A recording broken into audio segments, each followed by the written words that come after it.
Hey everyone, good morning, good afternoon, good evening, whatever time of day you're deciding to watch this video. So, what this video will entail is a little bit of kind of more of like a psychology side of things and just kind of wanting to let you know what I sort of expect in this class in terms of like community and how I wish for you to see me and use me as a resource for, and just a few things about student success stuff. So I know it's a little soapboxy, and that's okay. But just bear with me, hear me out, and we'll be just fine. Okay. Note that I am making this for most of my classes, so if you are seeing this in the slides is looking a little bit different, it's just because each class has a different sort of setup of their slides. So first things first is classroom community. So it's really important to me that you all realize that this is a teaching and learning community. It's a two-way street, right? So I can teach you everything that I know about what I know until I'm blue in the face, but you need to also be accepting of that learning, right? Of that teaching, I guess. But I'm not someone who is just super closed off and won't listen to what you all have to say. So I'm open to all opinions. If things work, if they don't work, let me know so I can make adjustments. But let me know in a kind way, right? Don't be mean. But this is like a two-way street, right? I kind of like to say that I have more of a growth mindset. Perhaps you've heard that term before. I really like to facilitate this idea that if it's not working, then let's work to fix it and to accept, all walks of life and all most opinions and things like that. So I just want to make sure we know that. Also, next point here is diversity inclusion. So we come from a very diverse campus. One could argue, if you're watching this for an SF State campus or really just the Bay Area as a whole, we are a fantastic melting pot of so many different ethnicities, nationalities, opinions, traits. Like, there's so much that the Bay Area has to offer. And it's really freaking awesome, I gotta say, So I want you to recognize that I recognize that and that I accept you for who you are, even if your opinions and values different from mine. That's super okay. That's what makes us human, right? And I also recognize that we come from different educational backgrounds. Some of us may have come from a really awesome education space. Some of us maybe not from a very awesome educational space. And we all have, different experiences in life as well. And I very much encourage us to share our world experiences so that we can learn from each other. You know what I mean? So that's something that's also just very important to me. So just know that I accept and hug all of us in every diverse aspect that we have. To a point, I don't allow hate speech or hate of any sort. So don't be mean and don't suck. So there's that. What we're also going to be doing in this class is communicating science. So I encourage us, at least, we're going to learn how to communicate science better. Maybe your current communication skills of science are not that great, and that's okay. That's literally what I'm here for, is to teach you how to communicate in science. But what I also mean by this is when you're writing sentences in your labs or in your projects, cutting out the modern slang for stuff, cutting out all the abbreviations for things, for real, FR, right? Just don't put that in your actual writings. I'm a little bit more lenient on how you present yourself in discussion boards. I feel like it's kind of nice to be a little bit more expressoratory. That's not a word, but expressing yourself, in that space, that's a little bit more okay. But in your more formal writing assignments, be a little bit more formal, if that makes sense. And then lastly is kind of sort of contextualizing the material and really just trying to make sure that we understand it and stuff like that. Another kind of note in terms of diversity is this idea of equity. So maybe you've heard of this term before. Super awesome if you have, but if you haven't, it's essentially this idea, this quality of being fair and even-handed and impartial. So the big idea here is that I want y'all to know that you can come to me for any help and resources that you need. So I'm going to use this analogy that I use for a lot of my classes, especially in this class because we will be doing a little bit of math.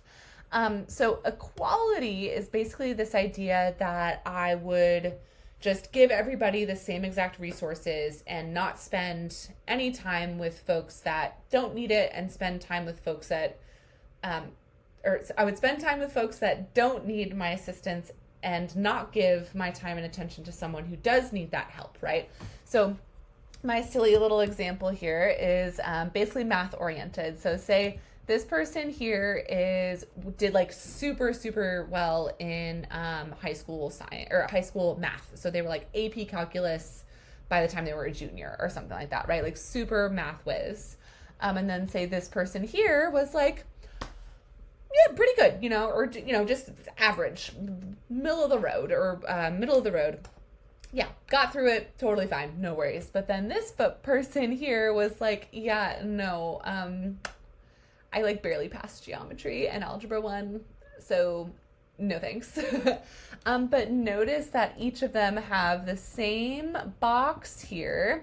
So the person that didn't need that box is like seeing way over this fence, and the person that didn't or needs that box isn't able to see, right? And so how I kind of, how I want to let you know that I'm available for you is if you find that you don't need my own, like if you don't need my help with anything, and I come around and I'm kind of like, hey, just checking in on how y'all are doing. And you're like, yo, I'm super good. I'm actually helping out my table. Like I'm kind of teaching it a little bit kind of thing. That's awesome. I encourage that as well. Especially, if you're like, oh my gosh, yeah, I totally got it. And then maybe this person, I come around and you're like, yeah, actually I do need help on this one little thing. Could you help me with that? And I'm like, yeah, absolutely. Let's do it.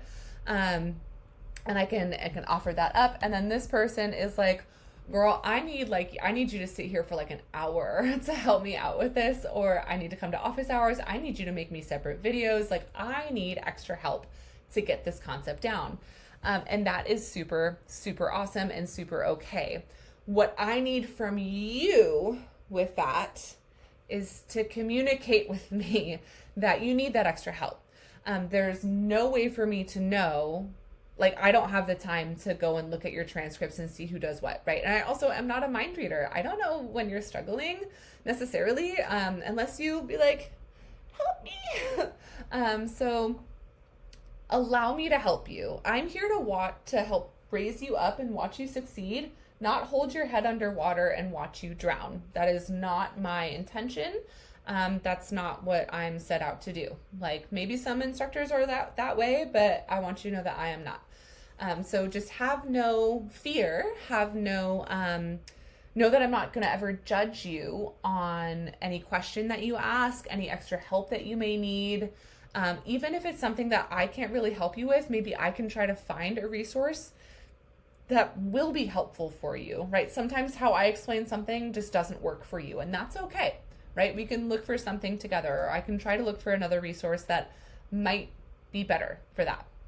And by the way, this might change from concept to concept that we cover, right? So maybe one concept, you're like, oh my gosh, I totally got that. Duh, that totally clicks for me. And then another concept, you're like, you basically just talked to me like woof, woof, meow, meow. I have no idea what just came out of your mouth.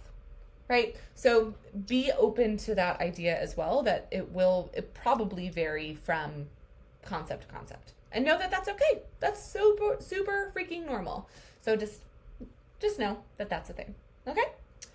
Last little thing on my soapbox, and then I promise we'll be done with this video, is just a little note about barriers to student success. And perhaps you've experienced some of these things before, right? So maybe one thing is course availability. I know this is something that a lot of us may be suffering with because of how many classes have been cut here at SF State for funding reasons or just course cutting. Maybe there's not enough lecturers because they had to cut some of us or whatever, you know?